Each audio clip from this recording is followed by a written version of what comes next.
Want to make sure that your LinkedIn profile is the best representation of you? Well, keep on watching, and in this video, we're going to talk all about how to beef up your LinkedIn profile.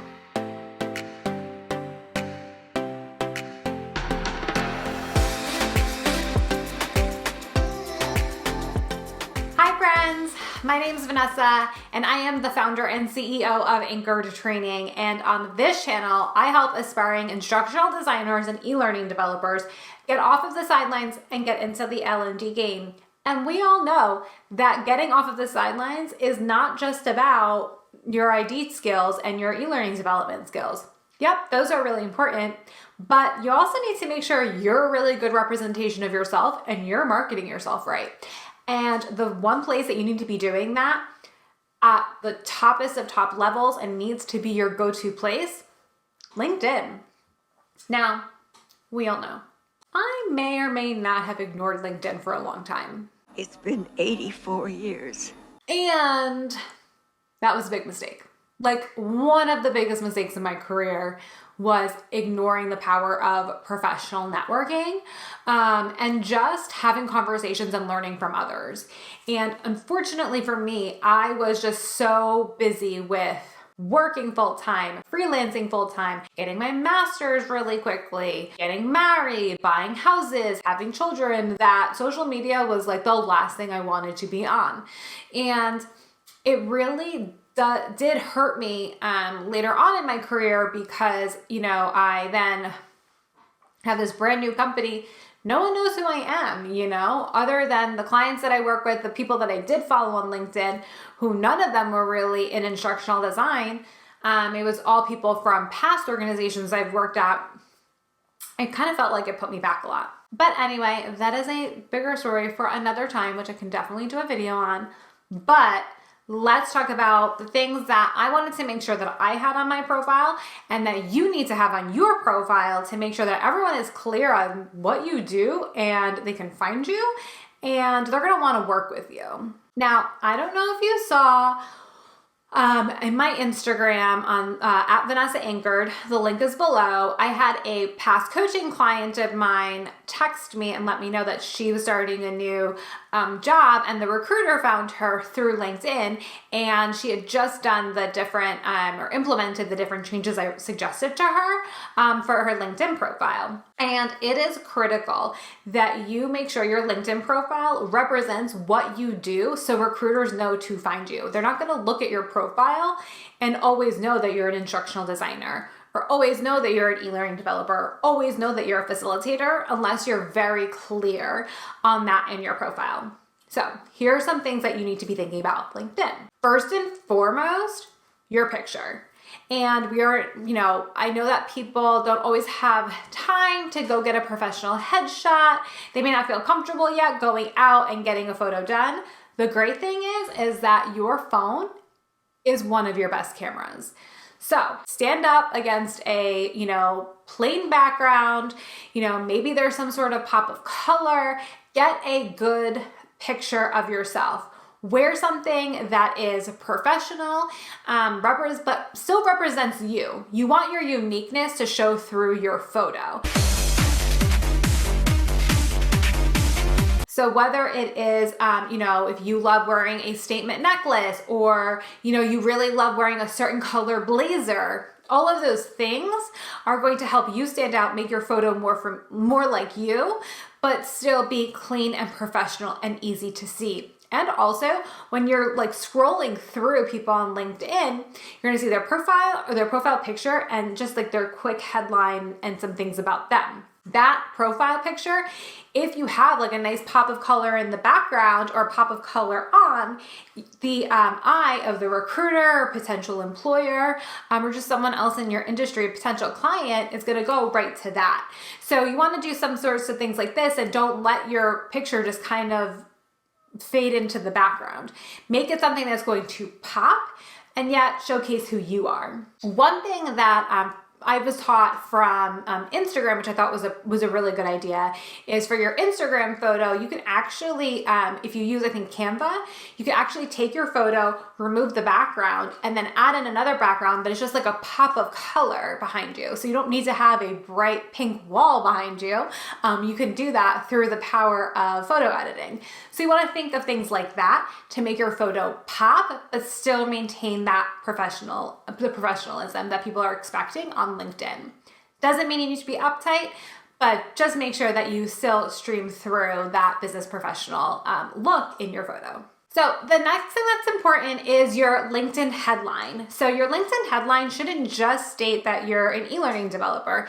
Give them a quick sentence of your niche, right? Who it is that you work with, who it is that you serve, and what problem you help them solve. Because again, remember, when you're looking at someone's, you're scrolling through LinkedIn, you see the person's photo, their name, and then their headline. So you want to make sure that you are posting kind of who you are, what services you offer, what problems you help clients provide. My bio says a little bit something different now because I'm a little bit more seasoned in the industry, right? So I make sure I put that I'm an instructional designer. I put that I'm a CEO. I put that I'm a mompreneur. People don't love that term. It is who I am. You're going to see my kids. So just be clear, that's who I am. I put that I'm a boss. It's a value in my organization. It just states that I'm basically an expert, and I know that I'm a boss-ass bitch. So I want people to know that when they see me. I just have a very different headline because of where I am in my career and the voice that I want my organization to have. And that can work for me. That can sometimes maybe work against me. People may not love, my bio. They may think it's a little too, I don't know. You can't say it's not too fun. Like, who doesn't want to have too much fun? But anywho, people may not always vibe with it. And that's fine. That's probably not a client I want to work with.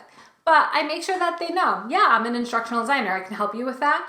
But I'm also all of these things, and I can provide you help with that too. I know a lot of people that post that they're a speaker, right? They've spoken at a lot of conferences. They want to get more speaking gigs.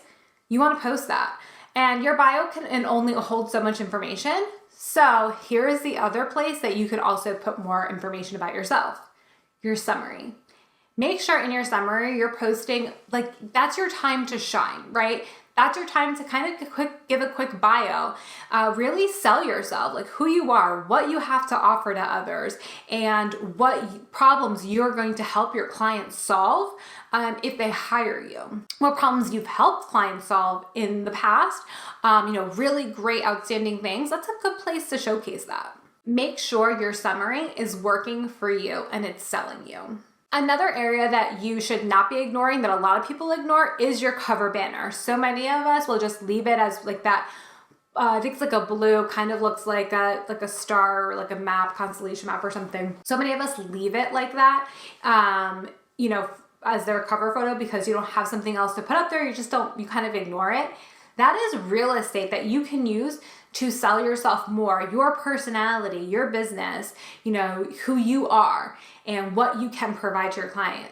That is just another area for you to utilize. Don't ignore it. Take your cover. So I took my cover photo and I put our organization's niche statement in there and what service we offer. So when clients look at my profile or potential clients, they see that at the top as well. That was also helped me because I wanted to put things like instructional designer, boss, CEO in my headlines, was able to use that space for my niche and how I can help you statement. Make sure that in your profile, you're using the featured posts to highlight some, really great posts that you've done on LinkedIn. So maybe it's a long form blog on LinkedIn. Maybe it's just a really great post that you had, some feedback about what you're seeing in the L&D industry. Something that, you posted that ties back into your niche statement and who it is that you're helping and what problem you're trying to solve for them. Make sure you're taking that, that features post section and you're pinning those posts.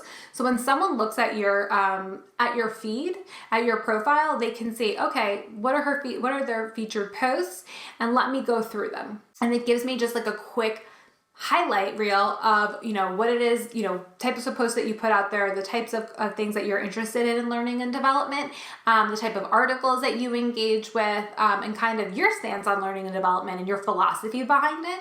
That's a really good thing to put in there because that's important. You want to make sure that you and your potential client or potential employer both jive on your philosophy of learning and development.